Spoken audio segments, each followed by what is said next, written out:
Hello guys, welcome you to the government jobs library YouTube channel. So friends, ये mixture and alligation का video है।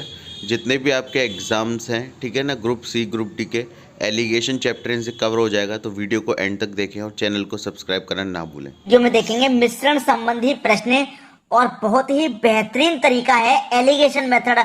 आपने मिश्रण संबंधी प्रश्न में एलिगेशन मेथड पहले शायद ही देखा हो, आज देख लेना कैसे लगाया जाता है। ठीक है, तो चलिए स्टार्ट करते हैं। पहला प्रश्न है 63 रुपए पर केजी की चाय 90 रुपए पर केजी की चाय के साथ किस अनुपात में मिलाया जाए कि मिश्रण का विक्रय मूल्य 72 रुपए पर केजी हो जाए। ये पहले कितना था? 63 रुपए पर केजी था। हमने 63 रुपए वाली को किसके साथ मिलाया? 90 रुपए वाली के साथ मिलाया। 90 रुपए वाली के साथ जब मिलाया तो हमारा विक्रय मूल्य कितना होना चाहिए भाई? 72 रुपए।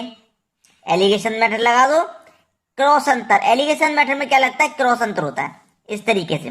तो 90 72 का अंतर 18 आ जाएगा और 63 72 का अंतर 9 आ जाएगा। 9 एक कम 9 कटेगा, 9 दूनी का 18 कटेगा, 2 अनुपात 1 हो जाएगा। आपसे पूछ रहा था कि किस अनुपात में मिलाया जाए? 2 अनुपात 1 में मिलाया जाएगा। बी ऑप्शन सही हो जाएगा। कितना समय लगा इस प्रश्न को करने में? कोई अधिक समय लगा? बेहतरीन तरीका है मिश्रण संबंधी प्रश्न में। शायद ही आपने पहले कभी एलिगेशन मेथड देखा हो। जिन बच्चों ने देखा है ठीक है, जिन्होंने नहीं देखा मुझे कमेंट करके बताइएगा कि ये ट्रिक आपको कैसी लग रही है। ठीक है दोस्तों, अब देखेंगे अगला प्रश्न। अगला प्रश्न है एक दुकानदार को 30 रुपए पर केजी के चावल को 40 रुपए पर केजी के चावल के साथ किस अनुपात में मिलाया जाए कि मिश्रण का मूल्य 33 रुपए पर केजी हो जाए।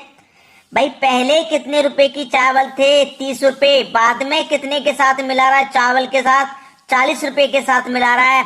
और कितना विक्रय मूल्य हो जाए? 33 रुपया हो जाए। तो भैया कर दो क्रॉस अंतर, कर दो क्रॉस अंतर। 40 में 33 में 7 का अंतर और 30 में 33 में 3 का अंतर। तो 7 और 30 अब ये कटेगा नहीं। पिछले प्रश्न में क्या था? वो कट रहा था, यहां पर नहीं कटेगा। 7 अनुपात 3, यही आपके प्रश्न का सही जवाब हो जाएगा। 7 अनुपात 3 मतलब सी ऑप्शन बिल्कुल सही। भाई कॉमन संख्या से कटना चाहिए लेकिन कटेगा नहीं। 3 और 7 कोई एक संख्या कॉमन से नहीं कटेंगे। जब नहीं कटेंगे तो यही अनुपात हो जाएगा। तो 7 अनुपात 3 आपके प्रश्न का बिल्कुल सही जवाब। बात समझ में आ गई? अब देखेंगे अगला प्रश्न। अगला प्रश्न है एक पंसारी 60 रुपए पर केजी की चाय को 65 रुपए पर केजी की चाय के साथ किस अनुपात में मिलाए कि मिश्रण को 68.20 रुपए पर केजी की दर से बेचने पर उसे 10% का लाभ हो जाए। बहुत ही बढ़िया और शानदार प्रश्न है। सबसे पहले हमें क्या करना भाइयों? सबसे पहले हमें क्या करना है ये ध्यान रखिएगा। ये जो मेरे पास वैल्यू दे रखी है, ये जो मेरे पास यहाँ पर वैल्यू दे रखी है, इसको मुझे सॉल्व करना होगा। क्लियर है? इसको मुझे सॉल्व करना होगा। ये मुझे दे रखा है 68.20। ठीक है भाई, 10% का लाभ है तो 100 में 10 जोड़ेंगे मतलब 110 हो जाएगा बटे में। अब मैं दशमलव को हटाऊंगा तो दशमलव के बाद 2 संख्याएं तो बटे में 2 जीरो हो जाएंगे। अब दशमलव बाद खेल खत्म। दशमलव वाला अब खेल हो गया खत्म और गुने कर दूंगा मैं यहाँ पर कितना? 100। बस आंसर आ जाएगा। 2 जीरो से सीधे सीधे 2 जीरो कटा लो। 1 जीरो से 1 जीरो यहाँ पर कटा लेंगे। अब 11 से कटाऊंगा, 11 छिक्के 66, 2 बचेगा 22, 11 दूने का 22, 62 बार में कट गया। तो पहले कितनी की चाय थी? 60 की। किसके साथ हम मिला रहे हैं? 65 के साथ। अब मेरा विक्रय मूल्य यहाँ पर बीच में कितना आ गया? 62 आ गया। दोनों का क्या क्रॉस अंतर करना है? 65 62 का अंतर 3, 60 62 का अंतर 2, तो 3 अनुपात 2 क्या हो गया? आपके प्रश्न का सही जवाब 3 अनुपात 2, पहला ऑप्शन बिल्कुल सही हो जाएगा। बात समझ में आ गई? अब देखेंगे हम अगला प्रश्न। अगला प्रश्न है 30% सांद्रता वाले अल्कोहल को 50% सांद्रता वाले अल्कोहल में किस अनुपात में मिलाएं जाए कि 35% सांद्रता वाला अल्कोहल प्राप्त हो। कौन सा वाला प्राप्त हो? 35% सांद्रता वाला प्राप्त हो। तो किस अनुपात में मिलाएं? नहीं पता, कोई बात नहीं। पहले कितनी सांद्रता वाला था? 30% सांद्रता वाला। ठीक है, इसको हमने क्या किया? 50% सांद्रता के साथ मिला दिया। ठीक है, तो मिलाने के बाद कितना हो गया? 35% सांद्रता वाला। ठीक है, कर दो भैया क्रॉस अंतर, आराम से कर दीजिए, कोई दिक्कत नहीं। 50 35 का अंतर 15, 30 35 का अंतर 5, 15 और 5 निकल के आया है, कॉमन संख्या से कट जाएगा, 5 एकम 5, 5 त्रिका 15। ठीक है, तो ये कितना हो गया? 3:1। 3:1 बी ऑप्शन क्या हो जाएगा?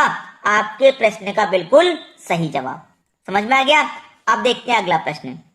अगला प्रश्न है, स्प्रिट के साथ किस अनुपात में मिलाया जाए कि मिश्रण को लागत मूल्य पर बेचने से 20% लाभ हो? कोई भी वैल्यू 100% होती है, 20 के लाभ को हम उसमें 20 जोड़ देंगे तभी तो 20 का लाभ होगा।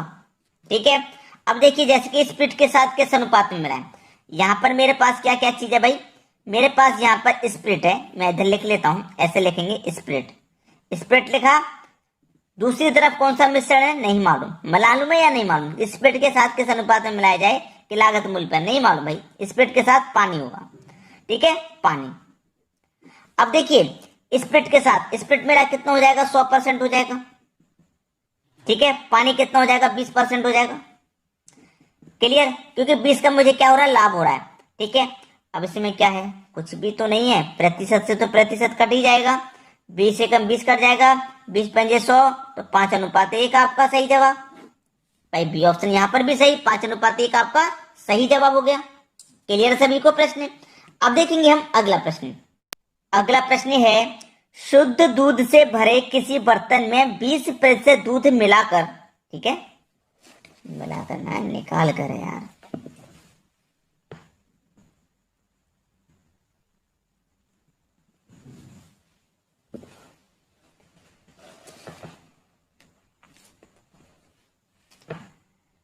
अगला प्रश्न है, शुद्ध दूध से भरे किसी बर्तन में 20% दूध निकाल का जाता भाई, कोई हमारा शुद्ध दूध से भरा है बर्तन में, तो हमने उसमें से 20% दूध निकाला, उतनी ही मात्रा में पानी डाल दिया, मतलब 20% निकाला तो पानी कितना डाला होगा? पानी 20% डाला होगा।